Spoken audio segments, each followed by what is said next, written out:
So we're being recorded now. So tonight, thank you very much for joining me on this beautiful sunny Tuesday evening. I suppose before I start, I just want to make sure that just let you know this is a very general healthy eating talk about gut health and what we can do to keep our gut or our bile more regular and more healthy. It's not a disease specific. So if you've got Crohn's, colitis or celiac disease, this is not going to cover those particular kind of conditions. It will touch on mild IBS symptoms, but it's not a specific bowel condition talk, if that's okay. But if you have any questions, you can always ask me at the end, or as we go along, I can answer as many as you like. But I just thought I'd just make sure that I would let you be aware of that just before we start.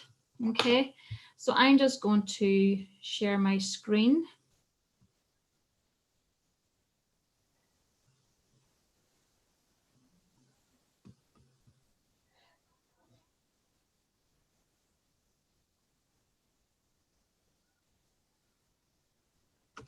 Oops. There we go. So everybody can see that okay. I might try and just pull this more down to there. Not be better. Okay. Can everybody see the screen okay? Yep. Yeah. Okay. If I'm talking and somebody sees somebody's waiting pop up on my screen, would you just let me know, and then I can omit somebody else? Okay. So yeah, so as I said, so thank you very much. This is very much a general healthy eating talk. And if you do have any particular bowel condition, it isn't going to go into the specifics of that. Okay. So what I thought I'd do first of all is just very basically go through what the function of the bile is, or the function of the gut. Okay. So the function of the bile, so as we know, it digests food. So whenever we chew food up, it goes down into our stomach, and our stomach breaks it down into very, very small particles. And then it is moved on into the small and the large intestine. And depending on where apart on its journey, depends on where, it's like a bus stop nearly. Different nutrients get off at different parts of the small and large bile. They're not all absorbed in the one same area. Okay, so basically we digest your food from the bile, and the other important major important role of the bile is to get rid of any waste. So I always think of them as like bouncers or gatekeepers. So basically, as the food is passing through, the wall of the bile allows the nutrients to pass through, but it keeps out all the harmful stuff. Okay, so nothing should get through into the system if the bile is doing its job properly. Now, per diet, certain medications, for example, antibiotics, and if we've got the wrong bacterial growth, so if we have bad bacteria rather than good bacteria, what can happen is all those things combined or even on their own can actually compromise the health of the lining of the bile, and that can make it then become more leaky. And what that means is basically it's not doing its job properly. It's letting things through that shouldn't be let through, or else it's not digesting or letting the good things through, and it's passing out. So basically it's not doing its job properly. Okay, and the symptoms of a leaky gut can present themselves very differently, usually always as sensitivities or intolerances, or even for some people it could be hives or rashes. Okay, so I suppose my talk tonight is really looking at how we can prevent that as much as possible, because the bile obviously does have a very important function.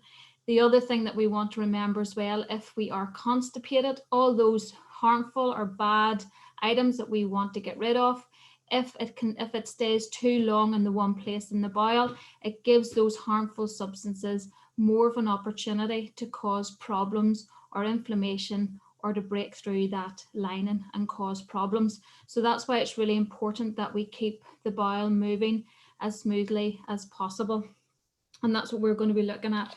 And that's always to try and reduce the risk of complications, or the risk of bowel cancer, or the risk of intolerances as we go through life. So it's just trying to make everything as happy as possible.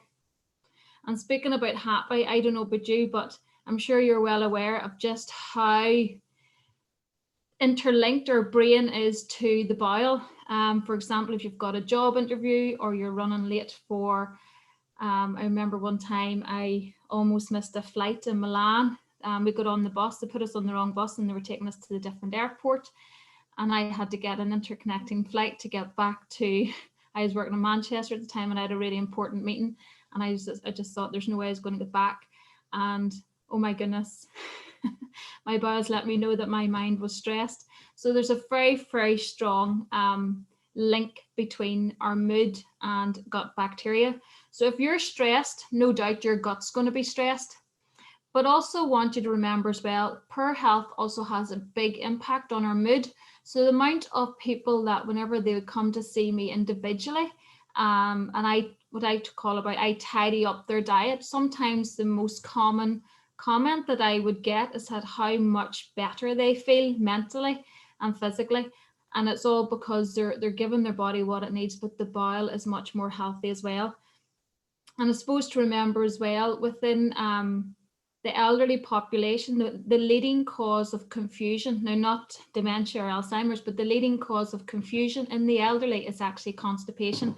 Normally what they find is whenever we can go in and help them with the diet and different things, and we can alleviate the constipation, the confusion is greatly reduced. So there's a big impact on that. The other thing is as well, in certain circumstances, if you've got bowel problems, depending on the condition, the gastroenterologist, he would actually, and has done, or he or she has prescribed antidepressants to treat the bowel, not the mind, because the two are very closely linked and the medications are interlinked. So I suppose in a way it's a bit like a chicken and an egg situation. Which one comes first? Is it the brain affecting the bowel, or is it the bowel affecting the brain? And I suppose, to be honest, this evening, we don't really need to get into that debate. We don't need to know what is it, the chicken or is it the egg? All we need to really look at tonight is what we can do ourselves to try and improve our own bowel health and try and reduce or minimize any effect or any problems with the bowel. Okay. So that's where I'm going to move on to next. I'm going to focus in on the main things that we can do to actually improve the health of our own bowel or the health of our own gut. Okay, so we've got a nice, healthy, happy gut here. So the first thing is stress, as I've already said. If you're stressed, your gut is stressed. So if I had the answer to stress, I'd be in the Bahamas now on my own private jet, not having to worry about COVID. But I suppose it's just being aware of what are your triggers. And very simple things could be, if being late for something stresses you out, then the very simple answer to that is you try to get there early. So anything that you know that stresses you out, try to factor in an answer to that, so it reduces the stress. Now, obviously, there's other stresses that we can't get rid of in terms of work stress or maybe family health or illness. There's lots of stresses that we can't get out of our lives, but if there is any stress or any stressors that you can lessen or get rid of, that's where we'd start off. Or the other thing would be, is you try to incorporate more things into your daily lifestyle that actually can reduce your stress. So making sure you take the time to have your food breaks at work. It's only 5 or 10 minutes. There's a lot of evidence to suggest just taking 5 minutes away from the desk and just breathing. It doesn't have to be yoga or yin or yang or anything. It just basically take 5-10 minutes, and it actually can increase productivity within your own work as well. So it's just trying, or even going to, putting the money into spa or reflexology, anything at all that actually makes you feel much less stressed. Okay, so where possible, we want to try and reduce the stresses where possible. Okay, and even sometimes we might not think we are a stressed person, but stress can almost be subconscious sometimes. I find a lot of people are very stressed about food, even though they're not realizing it, because they're trying so hard to do it right, that they can actually nearly stress about, am I doing it right? Could I do it better? Instead of just thinking, enjoying your food right now and trying to reduce the stress around food. Okay, so the next thing, the big thing then for bowel health, is our gut bacteria. So we've obviously got bad bacteria and we've got good bacteria. And what we really don't want is the bad bacteria being greater than the good bacteria. Okay. So there's lots of things. And to be honest, nearly everything that I'll chat about the rest of this evening will all come back to promoting the good bacteria and reducing the bad bacteria, because that's really what it's all about. The good bacteria in the bowel is so important for so many things. It's linked to female health. It's linked to helping your immune system fight infectious disease better, and reducing your risk of type 2 diabetes and reducing your risk of bowel cancer. There's so much research going on into the benefits of good bacteria in the bowel that they're actually thinking about giving the bacteria itself the title of an organ. So just as important as the heart or the lungs or the liver might be in the body, they're saying this good bacteria is just as important as those other vital organs in the body. So I suppose we can't underestimate just the power of the benefits of these.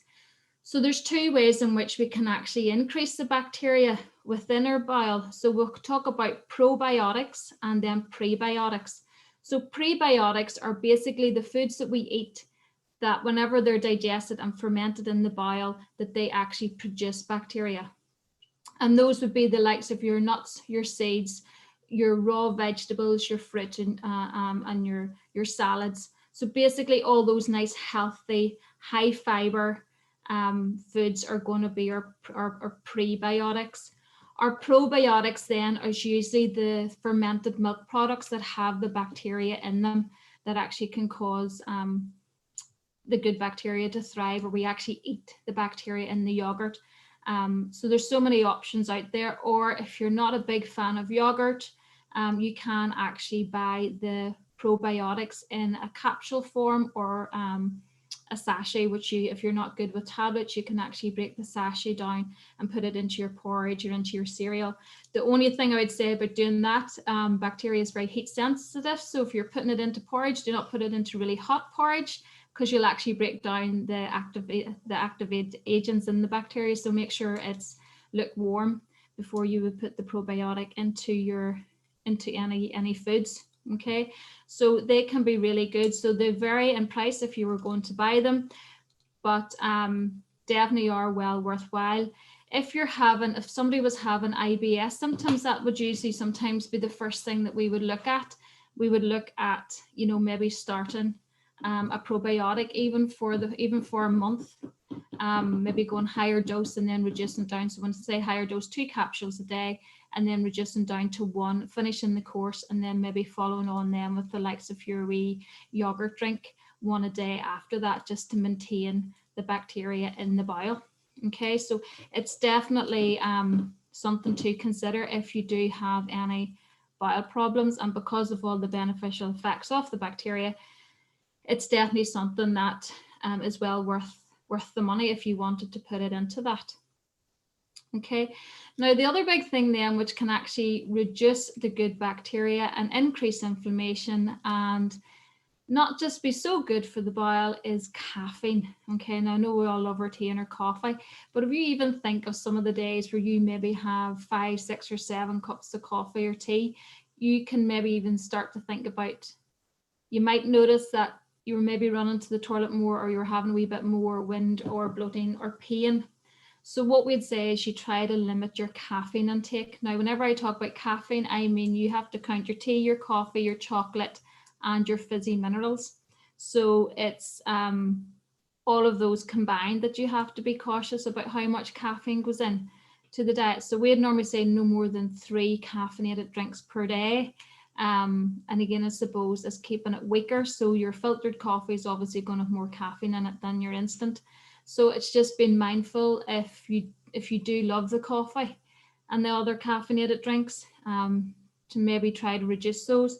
If you like a hot drink rather than a cold drink, you can replace them with herbal teas, or even hot water and lime.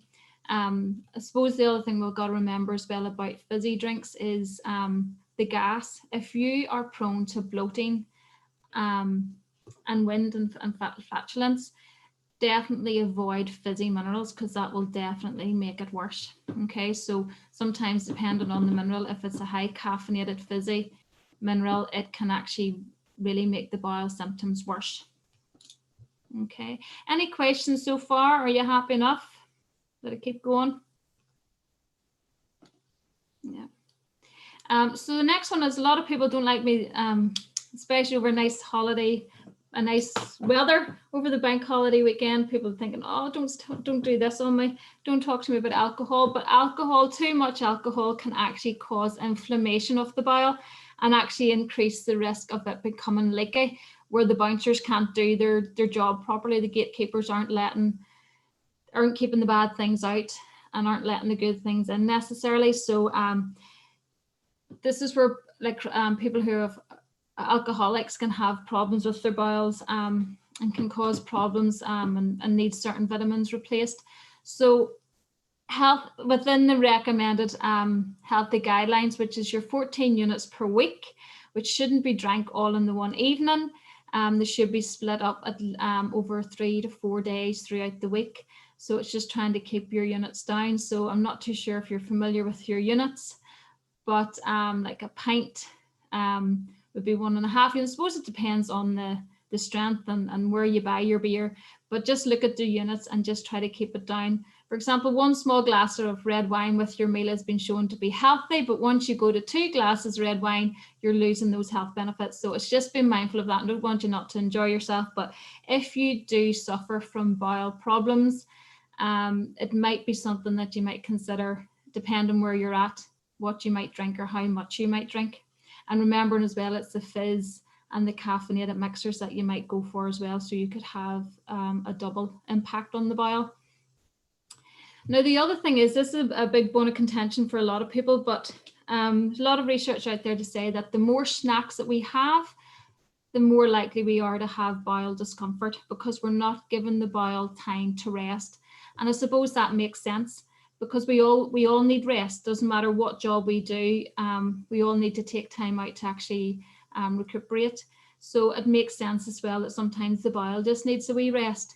It also depends as well on what type of snacks that we are snacking on. So if we're going for the high processed cakes, buns, biscuits, very high in salt, sugar and fat, they're not going to be good for the bowel.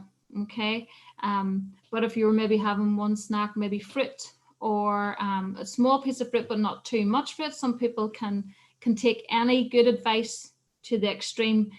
So it's everything in moderation. So I know some people say little and often helps them better. So again, this is very general information for the general public. If you have a particular condition where you find large meals isn't suitable, well, then you have to adapt the diet to suit you.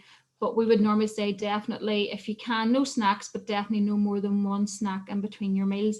And it depends on the duration that you have, the length of time between your breakfast and your lunch. So for example, if you're having your breakfast at 9:30, but you're having your lunch at 12, well, then you really don't have enough time in there for a snack. But if you're getting up at 6 o'clock in the morning, not having your lunch until 1, well, then your body actually does need a snack, because there's been a much longer time difference between the 2 meals. So snacking really does depend on when the time difference between your meals. And then obviously if we're doing lots of exercise or lots of work, well, then our body actually might need the additional snack to give the body the fuel that it requires. So snacking is very individual, but it's definitely something to consider if you have bowel problems. It's what you snack on and how often you might snack. Okay. Now, the next thing then is exercise. So if we go right back to the good and the bad bacteria, it has been well documented and well researched that people who exercise have shown to have a greater diversity of the good bacteria in their bowel in comparison to those who sit for longer periods of time, anybody who's much more sedentary. Okay, so exercise is excellent. The other important thing about exercise is it helps the bowel move the waste products through. Sometimes you know that yourself, you go out for a walk, you're maybe having to rush to get back to the toilet, or after you've done an exercise session, you'll find it much more easy to go to the toilet than maybe on the days that you don't do exercise. And that's because exercise is absolutely fantastic at moving everything along. In the world of constipation, whenever we talk to children, or even adults for that matter, and we're trying to help people with that, we talk about the 3 F's. The first one being fluid, plenty of fluid. We definitely don't drink enough fluid, and if you find it could be the one thing that's stopping you from having a healthy, regular bowel is not having enough fluid. Fiber then is really important. We really do need enough fiber in the bowel, especially the non-soluble fiber, which basically helps everything move through the bowel. And then fitness, so fluid, fiber and fitness are the 3 things to treat constipation. So exercise is essential for that. Or where possible, on the days that you know you're sitting more, so say you've had a long journey, maybe do factor in a wee walk at lunchtime, or maybe your long journey to work, you're sitting in the office for a long period of time, then it's a long journey back, and maybe sitting down and watching some television in the evening. It really is, maybe that's when you stand to eat your dinner because you've had so much sitting during the day. Try and stand more, or just make a point of getting up from your desk and walking around. What I say to a lot of people is, if you are on the telephone quite a bit, walk and talk rather than sitting at your desk, or even just stand and walk around the room. But it's just trying to really reduce the sedentary behavior and just reduce the length of time sitting. Now, sleep also has another big impact on the bowel, kind of indirectly, because if we don't sleep properly, it can actually, or if we're stressed out, it can impact on our sleep. But if we don't have adequate sleep, or if we don't have enough sleep, it can actually, whenever you wake up the next morning, you're feeling much more tired. You're actually much less likely to invest the time in exercise, or to invest the time in making a more healthy meal or eating more healthily. And sometimes whenever we're tired, our body naturally craves the high energy foods, and that's why we'll go for the sugary foods or the high fat foods. So sleep has a double impact in terms of the bowel health, but it's more indirectly related to stress, and then how tired we feel because we haven't had a good night's sleep. So it's trying just to improve the sleep where possible. No electronics, at least half an hour before bed. You dim the lights, you have it at a nice cool temperature. So it's just making everything as pleasant. Some people would put on music, so it's doing what works for you to improve your sleep pattern. And I'm not too sure if you're aware of this one, but one of the big things in the world of bowel cancer and bowel cancer prevention is the reduction of red meat and processed meats in the diet. Now, I work with some gastroenterologists, and they will not let processed meat pass their lips. Things like your bacon, your sausages, your salami, your pepperoni, big no-no. And even red meat, they would still be a bit, so red meat would be the likes of your pork and your beef, your lamb, so your darker colors of meat. So what they would say is no more than 6 ounces of red meat per week is really what they're recommending to try and reduce your risk of bowel cancer, and greatly reduce your intake of processed meats. If not reduce it, cut it out completely. Now in Northern Ireland, that's a big thing for us. So we love our Irish breakfast in terms of our white and our black pudding and maybe a sausage and a bit of bacon. So it's just been really mindful of that. And all the diets that have been assessed throughout the world, the healthiest diets are those that always contain more fish. So do you think we should possibly try to reduce the intake of our red meat and definitely our processed meat, and increase our intake in fish? Now, when I say fish, I don't mean deep fried in batter. Any other type of fish, steamed where possible or oven baked, and try not to have it smoked. So in Northern Ireland, we would call it brown fish, which is really just smoked fish. So trying to go for plain fish or chicken, and not forgetting the benefits of all these other protein sources, which we find in our peas, our beans, and our lentils, all of our more vegetable sources. So that's a big thing when it comes to bowel health and reducing our risk of bowel cancers. So suppose to put it all in summary, it goes right back to basic healthy eating. It's plenty of fruit and vegetables. I can never really stress this enough. And it's not, they do warrant the beneficial effects that they get, we're just not saying eat plenty of fruit and vegetables because people don't like it. I think a lot of people think that's what it's about, but it really isn't. There's so much research into the beneficial effects of having plenty of fruit and vegetables within the diet.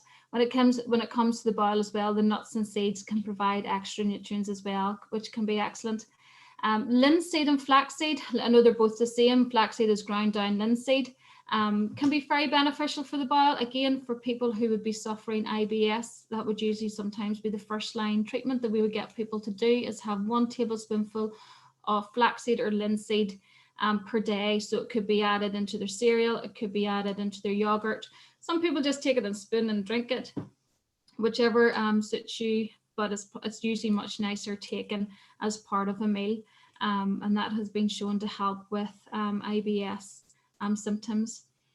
Again, changing from your white breads to your high fiber breads. Now, I will err on the side of caution. Some people with IBS find it more difficult to digest the higher fiber breads, so they might just have to stick to the white breads. But where possible, if you can tolerate it, always go for the higher fiber multi-seeded breads and cereals, because I say the more fiber you have in your diet, the much more likely you are to keep everything regular and to keep everything moving. And again, fiber doesn't work without plenty of fluid. Now, in the likes of today where it's warmer, we nearly need to drink at least 1 litre extra just for hydration. So you're really looking at least 2 to 3 litres of fluid every single day. Now, that will include your tea, your coffee, the milk in your cereal, and maybe a milky yogurt. But you're lucky if you'll hit about 1,000 milliliters per day with that. So it really is at least 2 liters per day. If you're doing exercise, it's another liter. If you're doing exercise in the heat, it could be 2 liters. So it really is drinking plenty of fluid. When it comes to sports nutrition, one of the things that I would do with some of the athletes would be, if they want to know how much they sweat and how much they should hydrate themselves, is on one day only they weigh themselves in their underwear before they go out to do their training session, and without drinking anything, they train hard, they come in and they weigh themselves again, obviously just in their underwear. And for every kilogram of weight loss that they will achieve just with dehydration, they have to replace that 1 kg with 1.5 liters of fluid. So it can be an interesting, some people sweat more than others. So if you are a person that does tend to sweat more, you need to replace that fluid more. So definitely plenty of fluid to help with the fiber. The other thing that can really help with the bowel as well is trying to get more of that fluid in the morning time, rather than waiting to think, oh, 6 o'clock, I've only drank 1 litre, and then trying to down 2 litres.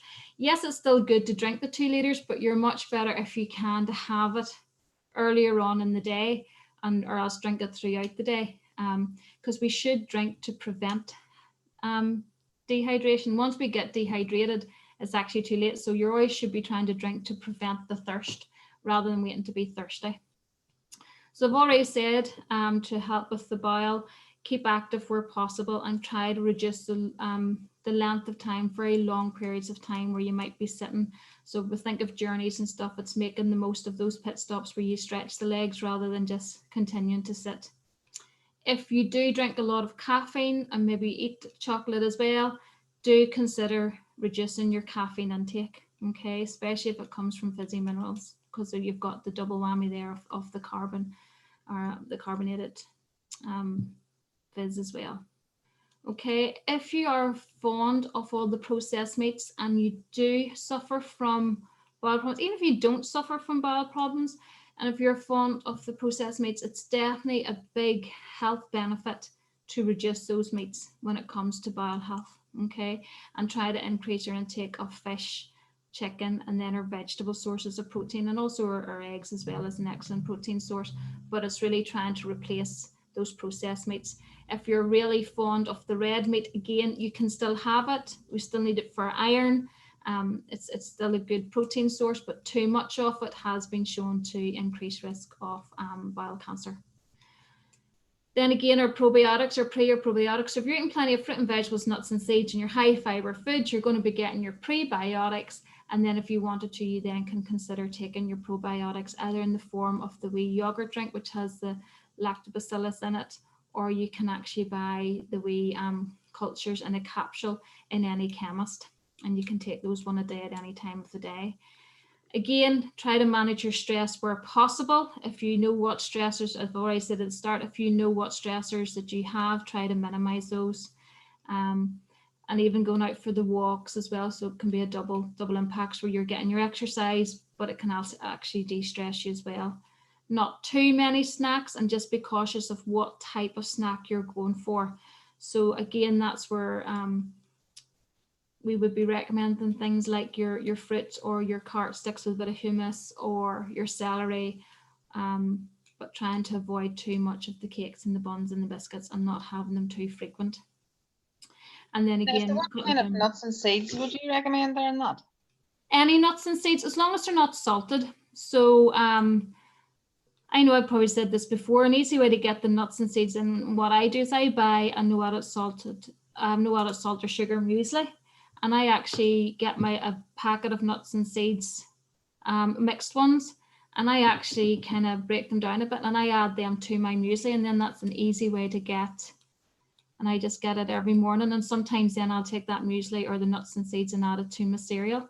So it's just a wee, there's so many seeds out there. I know chia seeds are a big thing at the minute, but get a mixture of them all. I just literally go into Lidl. Lidl's the cheapest. I go into Lidl and buy my wee mixed seeds, and they're absolutely perfect. Your flaxseed you can actually buy on their own. And again, even if you're making your own wheaten bread or something, flaxseed scones, if you're making your own scones, throw in some flaxseed into the scone mixture, and they can actually make a nice sweet taste. So any nuts and seeds at all, Kathy, but as long as they're not salted, so that you're kind of undoing the goodness of them because of the salt. Thank you. Happy enough? Yeah, thanks. You see the Linwoods do the, the flaxseed, but they would maybe have like apple, cinnamon, chia seeds and stuff like that there. Are they okay to take, say, mix them with your porridge, or should you just stick to pure flaxseed or linseed?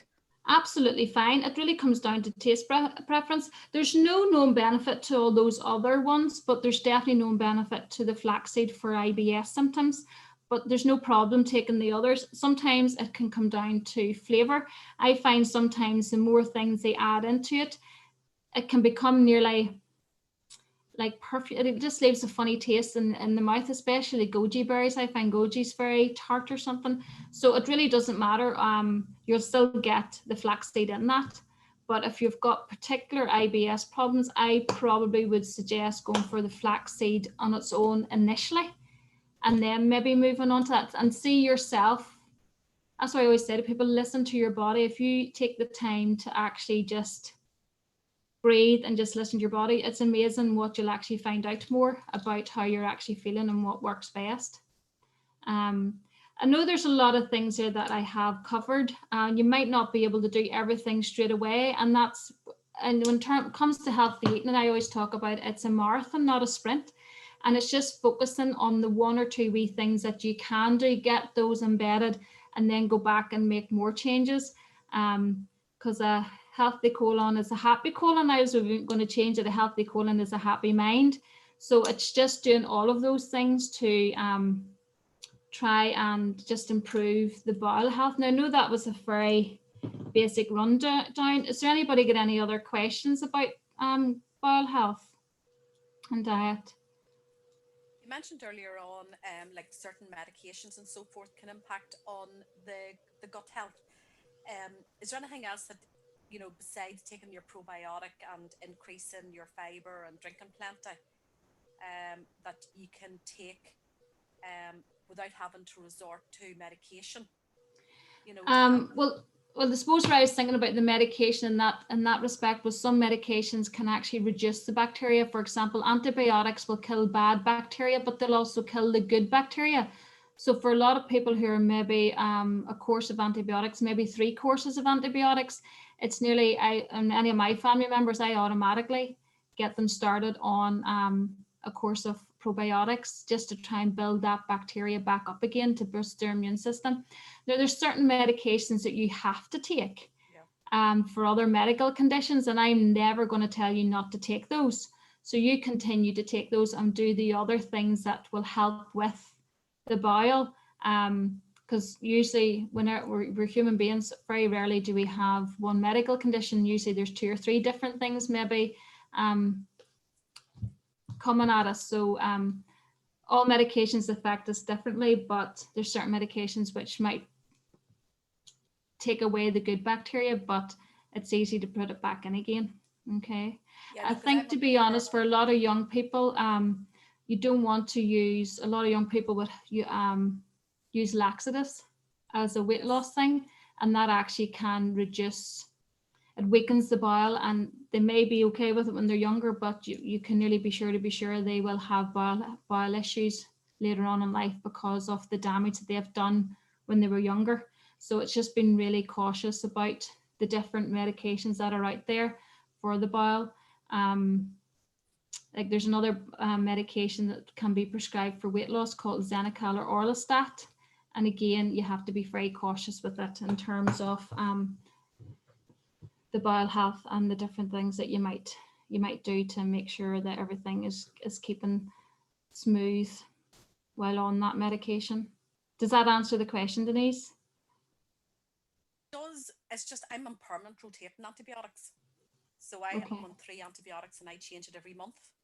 Yeah. And then I found now since I've been put back onto iron, you know, that's even making things. So I just resist the medication that they give to counteract, you know, Right, okay. when the gut isn't healthy.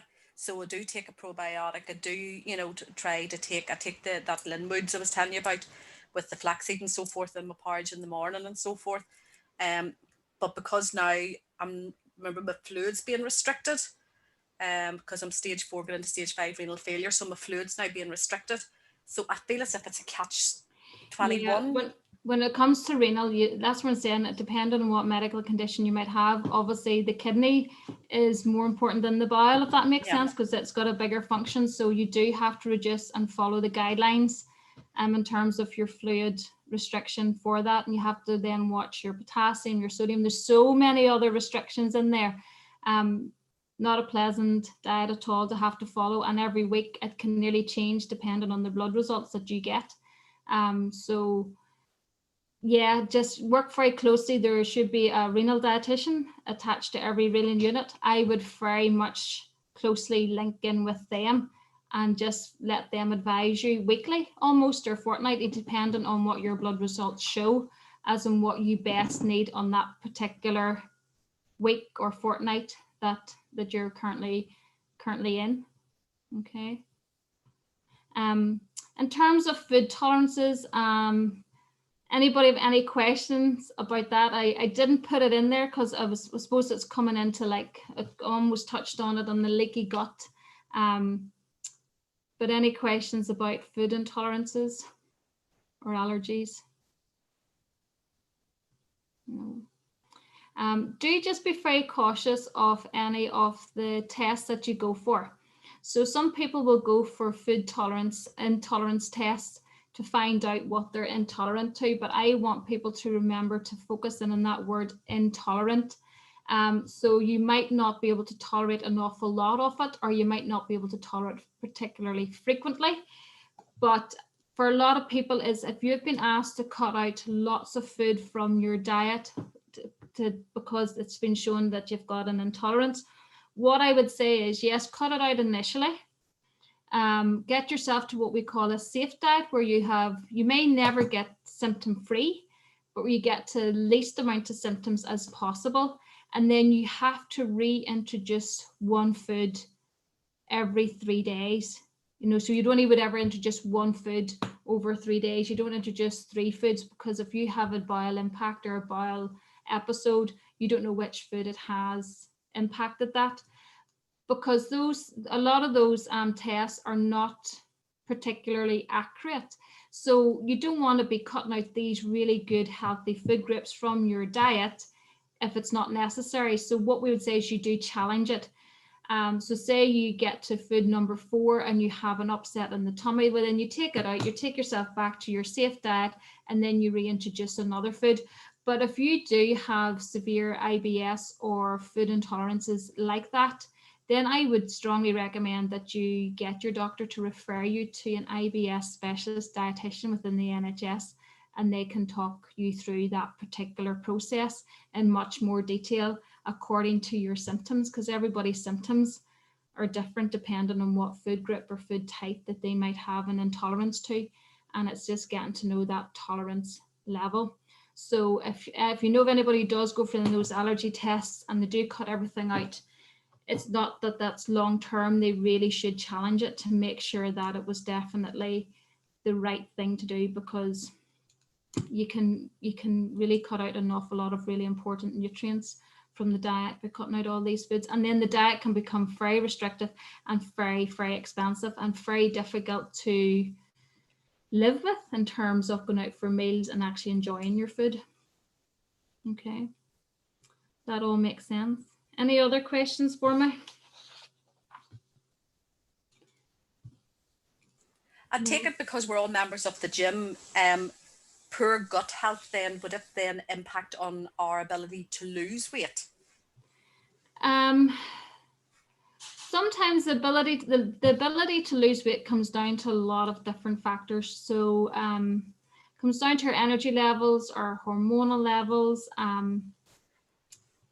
even your genes. So it's what you can do. So gut health and weight loss, whenever you feel better, if you're eating healthier for the gut, you're eating healthier. So you're much more likely to lose weight because you're not necessarily eating those foods which are much more likely to cause problems, which are much more likely to be higher in fat, sugar, and salt, which are more likely to put the weight on. So for a lot of people who are eating healthily and then doing their exercise, they can lose the weight. But if you've got an awful lot of other issues, it depends on your mobility, it depends on your, you know, your back, your knees, your chest. There's lots of reasons. There's just no one reason that causes weight gain or encourages weight loss. It's everybody's individual, and it's finding that one individual thing that works for you. If you have kidney issues, and are you in dialysis, did you say, Denise? No, we're not. I'm on a clinical trial, so I'm keeping that away from the door at the minute. So very good. No, may it continue. No, yeah. It's just because as we're all part of the gym, and you know, because it's being offered, I just wondered, you know, just in general, if somebody's watching and later on, then, you know, does it impact? And then, you know, as we age, does how your body and all work change as well? And well, I think that type of thing? Yeah, I suppose as we age, everything slows down and everything can just seem a wee bit more tedious and a wee bit more hard work to maintain the level of fitness or to maintain anything, because the aging process, we're constantly fighting against it. I suppose with where Jordan was coming out, a lot of people would be asking him, and then he was like, well, I'm not maybe really the best person to ask, and that's where he said he asked me if I could come and do a gut health. But as I say, the gut is it's very interlinked with stress, and sometimes I find if we can deal with stress, then we can deal with the gut better. Like I have a friend who rings me frequently. She would have a lot of IBS problems, and it's always the time that she's highly stressed, but then she's her own worst enemy. When she's really stressed at work, she doesn't take the time to eat, and she's eating all the curries and the spicy foods and all the wrong foods, and it makes it worse. But sometimes she just needs to come back and say, remind me again, Vanessa, what do I need to do? Now she knows it, but sometimes it's just to be told again. So stress in itself can indirectly affect the bowel because of the food choices that we make, or we don't have the time to do the exercise, or we don't have the time to drink. Because I know whenever I'm working long, depending on where I'm going to collect the kids and where I'm working, I know I'm not the best at drinking because I'm thinking, where is there a toilet? So I always try to do my drinking first thing in the morning where I know I'm going to be fine, so I don't have to sit. And especially now in COVID where you can't run into the same places. But if you're sitting for 2 hours, it can be a long 2 hours, and then you've maybe got a 30-minute drive home. So all these things have to be processed, but it's just none of us are perfect every day. So as what I said at the very end, make the small changes that you can make. The last thing I want people to do is stress about diet. And I can really see that in the younger generation that's coming through. the more and more people are contacting me because of their daughters and the stress that they're having already around food and image. I think it's worse with social media. It was bad. Well, it was always been bad for us, all these diets, because they make a lot of money, but it really is impacting negatively on the mental health of younger children. Maybe more so females, but maybe as maybe more males. They're less likely to talk to us about it. So hopefully that's answered. I'm a bit of a waffler, so hopefully that's answered your questions, Denise. No, that's great. Thank you very much. As always, it's a very informative session from you. So, well, thank you very much. Thank you very much. So I do ramble because it can lead off on so many other tangents, because I suppose I do it day in, day out. I've been doing it for over 20 years, so I've got a keen interest. It would be a bad job if I didn't. But yeah, I do enjoy it. That's of knowledge. Well, here's hoping. Jack of all trades, master of none, possibly, Kathy. Not at all. Thank you, Vanessa. No, thank you for listening. But that's what I said. If you need anything more specific, if you do have a really specific bowel issue or problems, that's where I would say you go and you get your doctor to refer you to an IBS or an advanced gastro dietitian practitioner, just for that much more detailed, and then give you more time to go through that. There's things called FODMAPs. FODMAPs, I'm not too sure if you're familiar with it. It would be a really good treatment for IBS, but it's very, very difficult to manage it on your own. And to be honest, I'm a dietitian and I'm aware of it. I don't necessarily train or deal with patients with it. But it was something, if I was to follow it, I would really want step-by-step somebody guidance. guiding you through it, yeah. Yeah, so, but hopefully you don't need that at this point. Okay, so I'm going to stop recording now.